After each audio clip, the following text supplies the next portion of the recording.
वसीयत शिक्षाप्रद कहानी।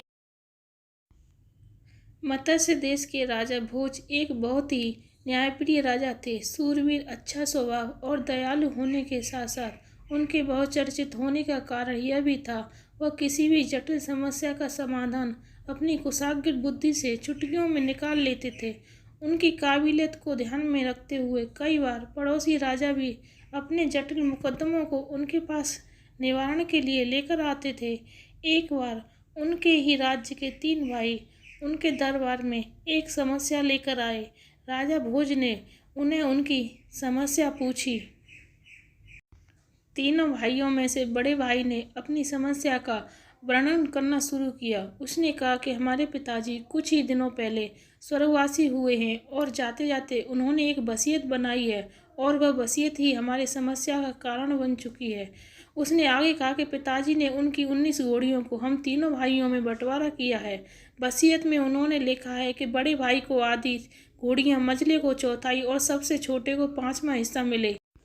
उनकी वसीयत के हिसाब से बड़े बेटे को यानी मुझे 9.5, मझले को 3.25 और सबसे छोटे को 3.25 घोड़ियां मिलनी चाहिए। इसी बात का झगड़ा है कि कोई भी भाई कम या ज़्यादा लेने के लिए तैयार नहीं है। अब आप ही बताइए, घोड़ियां कोई ज़मीन या का टुकड़ा या निर्जीव वस्तु तो है ही नहीं कि काट के ले ली जाएं। दरबार में हाजिर सभी के साथ भोज भी इस अजीब सी समस्या को सुनकर गहरी सोच में पड़ गया। उन्होंने काफ़ी मनोमंथन किया लेकिन किसी तरह उन्हें इस समस्या का उपाय नहीं मिल रहा था।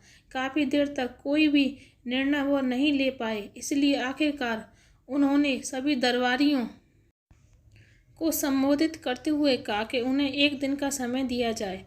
अगले दिन वह जरूर इस समस्या का कोई समाधान लेकर आएंगे। सभी लोग आश्चर्यचकित थे कि इतने होशियार और कुशाग्र बुद्धि वाले भोज भी इस समस्या का समाधान नहीं निकाल पाए।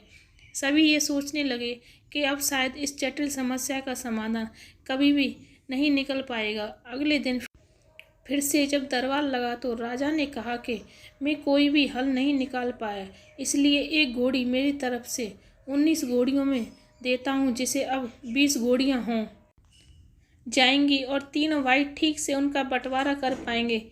तीनों भाइयों को भी ये बात ठीक लगी। उन्होंने उस 20 घोड़ियों को अपने पिता की वसीयत के मुताबिक बंटवारा किया। बड़े भाई ने आधी यानी 10, मंझले भाई ने चौथाई यानी कि 5 और छोटे भाई ने 20 का 5वां हिस्सा यानी कि 4 घोड़ियाँ ली। सभी भाइयों ने अपने हिस्से की घोड़ियाँ लीं, फिर भी एक घोड़ी बच गई जिसे उन्होंने राजा को वापस लौटा दी। राजा भोज ने एक बार फिर अपनी चतुराई से विकट समस्या को सुलझा दिया। राज्य की सभी प्रजा को अपने राजा की समझदारी और बुद्धिमानी पर गर्व हुआ। प्लीज़ लाइक और शेयर करें। धन्यवाद।